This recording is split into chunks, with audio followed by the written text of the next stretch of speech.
미분양 관리 지역이었었는데 집값 막 오르니까 미분양이 급격히 줄어들었다. 하지만 집값이 오르는 이유를 언론에서 뭐라고 떠들었었죠? 공급 부족 때문이다. 그런데 분양가 입주가 끊임없이 지속되는데도 불구하고 여기 뭐 4억 피가 붙었다 막 이런 식으로 뭐 이야기해가면서 엄청나게 들어간 지역이 있었죠. 어디에요? 인천 검단입니다. 자, 지금 전매 제한 기간인데 매물이 나오고 있습니다. 왕릉뷰 아파트. 즉 요런 것들이요, 왜 단속 똑바로 안 해요? 이거 뭐 하는 거예요? 어디서 해요? 프롭테크 기업이나 혹은 저기 블로그, 공인중개사 자체 블로그, 이런 것들 법으로 만들어서 막아야죠. 전매가 제한되면은 뭐 해야 돼요? 못하게 해야죠. 그런데 뭐 하고 있어요? 불법 전매. 불법 전매가 뭐예요? 미리 전매 제한 기간이 여기까지예요. 이때 미리 거래를 해놓고 피 뭐 얼마 주기로 해놓고서 뭐 문제 생기면 여기서 갑자기 뭐 파토 날 때도 가끔 있긴 한데, 보통은 이제 뭐 공증 같은 거 써놓죠. 언제 얼마를 주고 어떻게 물건을 양도하기로 한다. 그래놓고서 전매 기간 끝나고 그냥 팔아버린다. 그러니까 보면요, 많은 아파트들이 보통 막 분양권 거래가 거의 안 되다가 입주 시기 됐을 때 몇 달 동안 분양권 거래가 확 늘었다가 그 다음에 또 점점점 되다가 확 늘었다가 또 점점점 이렇게 되는 이유가 뭐냐? 이때 미리 다 해놓고서 법적으로 걸릴 사람들, 요때 지금 다 신고를 해서 생겨나는 일들이죠. 그렇기 때문에 막아야 되는데 못 막고 있다. 거기다가 심지어 지금 요 아파트 왕릉뷰 아파트죠. 왕릉뷰 아파트인데 문제는 뭐예요? 소송. 이거를 왜 팔고 있어요? 보면 어때요? 문화재청과 소송에서 패소하게 되면 어떻게 되죠? 아파트 철거. 철거될 수도 있는 아파트를 팔고 있더라. 사기꾼들이죠. 여기 무슨 중개사야? 찾아보세요. 사기꾼들이죠. 저런 걸 팔고 있어요. 저런 거 해주면 안 되지. 책임질 수 있어요? 책임지지도 못할 매물들을 팔고 있다. 특히 이 지역에서. 자, 그래서 보시면요, 요것만 힘든 게 아니라 지금 또 떨어지고 있죠. 가격이 2억씩 떨어졌다. 아직 덜 떨어졌습니다. 그래서 보면 어때요? 여기 분양권이 7억 4,050만원이었는데 5억 1,060만원으로, 또 뭐예요? 8억 5천이었는데 문의도 없다. 전세 역시도 2억 7천 수준으로 형성되어 있는데 올해 초 대비 5천가량 떨어졌다. 여기도 3억 3천에서 3억 5천, 4억이 넘는데. 입주 폭탄, 매물 폭탄이죠. 매물은 왜 폭탄이에요? 분양권 투기들이 오지게 들어갔으니까. 미분양 관리 지역이었는데 한꺼번에 해소가 되는데 그게 대부분이 실수여다? 말도 안 되는 소리죠. 그러니까 분양권 안 팔리면은 전세라도 놓으려고 그러니까 전세 매물도 확 나오고, 거기에다가 분양권도 안 팔리고, 그러니까 매물 가격도 떨어지고 전세 매물 가격도 떨어지고, 그런 상황이다. 이거는요, 예견된 일이었죠. 맨날 라이트하우스는 어차피 떨어진다는 이야기 하니까. 근데 떨어진다는 이야기에 대해서 엄청나게 이야기를 많이 했고, 자, 우리만 그게 예견이 될 수 있는 상황이 아니었다. 맨날 언론에서 공급이 늘면 집값은 떨어진다. 한꺼번에 공급이 확 들어오면 집값 전세가는 떨어뜨릴 수 있다. 검단 신도시는 그게 다 갖춰진 도시였음에도 불구하고 어느 전문가, 어느 언론 하나 그거 이야기하는 사람이 없었다. 거기다가 지금 세입자 찾기 비상이죠. 늘어나고 있는데 떨어지고 있는데 나오지도 않는다. 5천만원 떨어져서라도 세입자를 들인 사람이 대박인 거다. 그나마 네 가구 중 한 가구, 25%가 빈 가구라는 소리죠. 새 아파트에 쏟아지는 현상.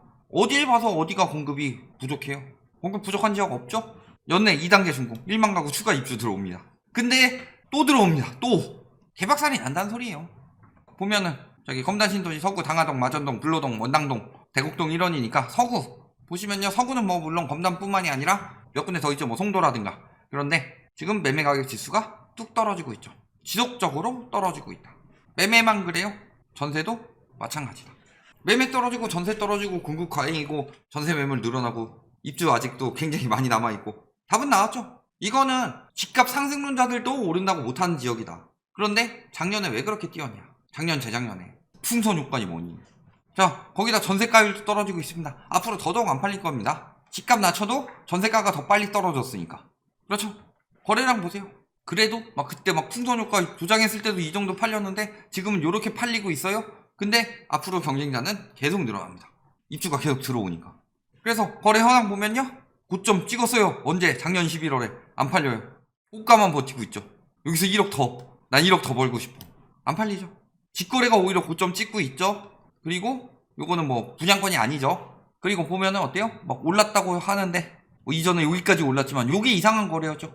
근데 요 이상한 거래로 지금 매물 가격 호가만 맞추고 있는데 계속 그렇게 저기 오기 부려봐라 팔리나 저 가격에 버틸 수 있으면 계속 버티세요. 많이 이자 내시고 되게 많이 세금 내시고 버티시면 됩니다. 국가에 공헌하는 길입니다. 전세가율 엄청나죠. 아무리 저기 신축이라고 하더라도 전세가율 50% 실거주가 사는 가격에 2배 넘는 가격으로 집을 살려고 하겠느냐. 여기도 지금 전세 올려서 이렇게 됐는데 이 전세 이제 2년차 돼서 전세 빠질 때쯤 어떻게 되느냐. 답 나오겠죠. 자, 다른 데 볼까요? 이거 계속 떨어져요. 호가만 이렇게 나오고 있죠. 이거 직거래니까 빼고 이야기하더라도 호가만 이렇게 나오고 있죠. 그럼 둘 중에 하나예요. 다운거래 하고 있든가. 근데 다운거래 단속 많이 들어가고 있는데 계속 저 정도 차이 나는 다운거래를 할 수 있는 용자가 있으면 계속 하시고, 대신에 법은 강화해야 되겠죠. 그리고 전반적으로 떨어지는 추세다. 또 저기 보시면 지금 저대가율이 많이 줄었습니다. 매매가가 뚝 떨어져서. 자, 주변 아파트도 보시면 어때요? 여기도 지금 가격 낮추고 있죠. 호가 낮추고 있고 거래 실거래는 더 떨어진 가격이 되고 있다. 그런데 여기서 절대로 표기를 안 해준다. 그 다음에 여기도요. 호가 많이 떨어졌죠. 실거래가는 그보다 더 떨어진 가격이 되고 있죠. 전세가율, 전세 역시 같이 떨어지고 있고, 이런 데는 매매가 더 빨리 떨어지니까 전세가율이 줄고 있는 데도 있더라. 자, 입주 아직도 엄청나게 많습니다. 공급 과잉이죠. 언제부터 공급 과잉이에요? 2020년은 아니더라도 작년부터 공급 과잉이었다. 작년에 풍선효과 계속 조장하는 인간들 누구예요 도대체?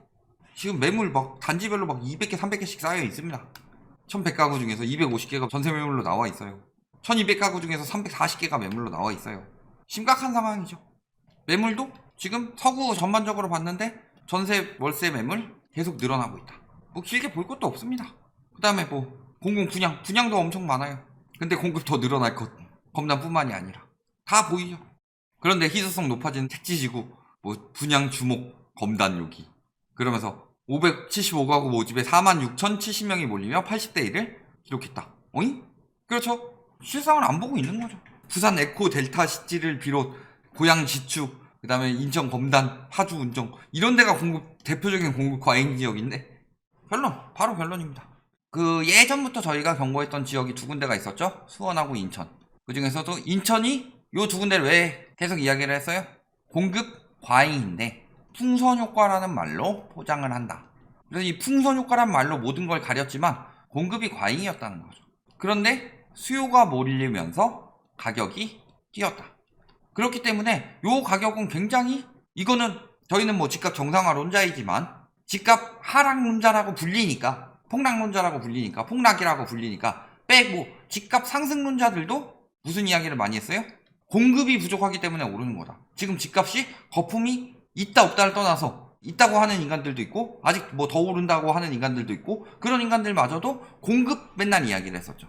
그런데 공급이 굉장히 과잉되는 지역이기 때문에 굉장히 위험하다. 이 이야기를 할 때마다 이야기를 했음에도 불구하고 여기 풍선 효과로 몰렸어요.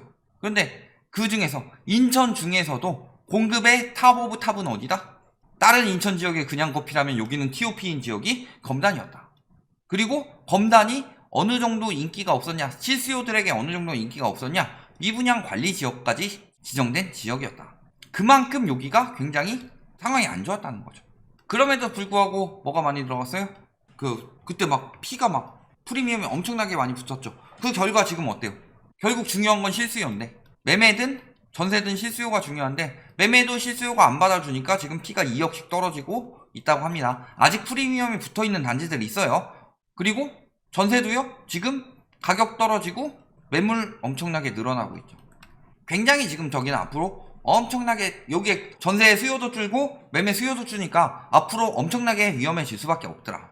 그런 상황에서 지금도 계속 홍보하는 이유, 저런 부분 숨기고 인기 지역이다, 사람들 몰리도록 계속 만드는 이유 뭐예요? 이때랑 똑같습니다. 이때 왜 공급 과잉인데도 왜 계속 띄우려고 그랬어요? 건설사들 돈 남겨 먹어야 되니까. 그러니까 분양이 많은데 홍보를 하는 거죠. 지금도 똑같아요. 범단에 아직도 분양이 많기 때문에 계속 홍보하는 거다. 망하고 있는 지역인데 엄청나게 흥하고 있는 지역인 것처럼 거짓말만 하고 있다. 저 말에 들어가서 낚이시면요, 비싸게 사서요 팔지도 못하고 거기에 알박히게 계속 사셔야 되는 경우가 있다. 문제는 그것마저도 빚으로 덮어 놓으면 자산도 다 날리고 집도 날리는 수도 생기더라. 여기까지 말씀드리겠습니다.